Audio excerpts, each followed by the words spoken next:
in this video, we're going to talk about, can I be politically involved in endorsing a candidate or donations, any of those things when I have a 508c1a or I'm using that tax code. So when I have a private association, can you be involved politically?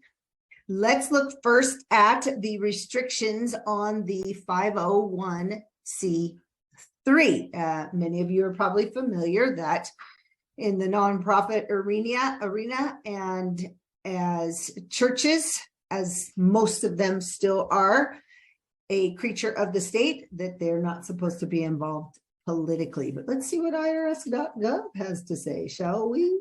All right.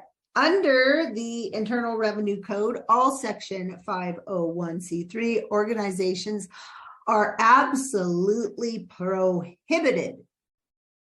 Can't do it.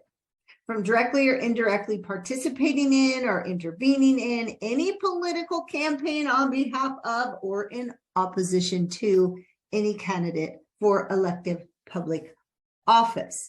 Contributions to political campaign funds or public statements of position, verbal or written, made on behalf of the organization in favor of or in opposition to any candidate for public office clearly violate the prohibition against political campaign activity.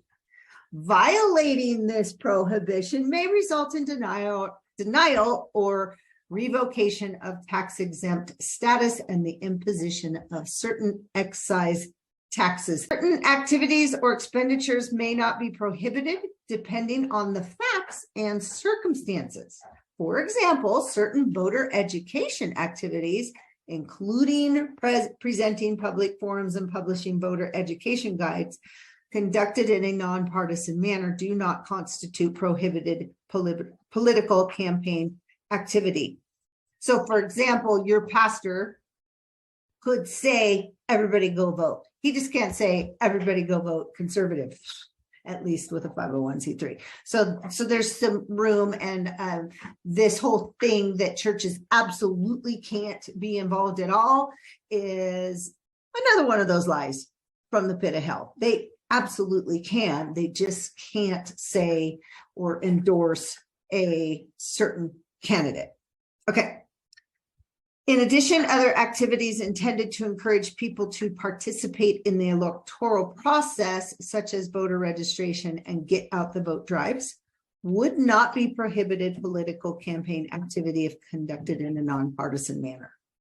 On the other hand, voter education or registration activities with evidence of bias that A, would favor one candidate over another, B, oppose a candidate in some manner, or C, have the effect of favoring a candidate or group of candidates will constitute prohibited participation or intervention, kind of what I just said.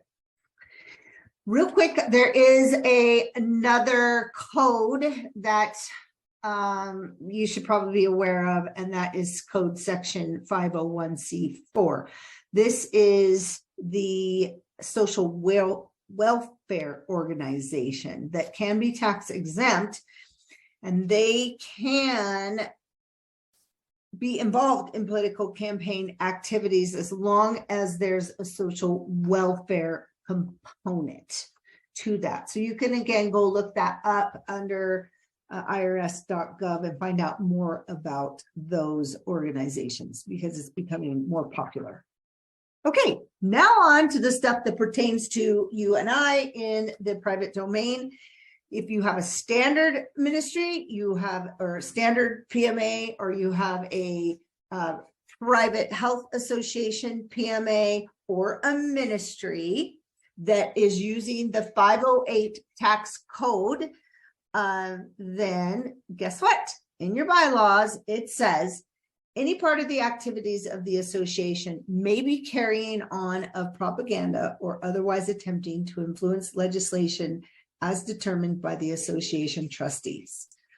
The association may participate in or intervene in, including the publishing or distribution of statements, any political campaign on behalf of any candidate for public office as seen fit by the association trustees. Isn't that nice? We get to say what our beliefs are. We get to stand on our foundational beliefs. We get to vote our values and our moral system. So please do that. Get out and vote. This is super important. If you want to donate, if you want to endorse, you can do all of those things under the protections of your private association, your private ministry. And do not fall prey to the lie that your vote doesn't count. Was there fraud? Absolutely, there was fraud. Can we make a difference now? We can. Go vote on election day.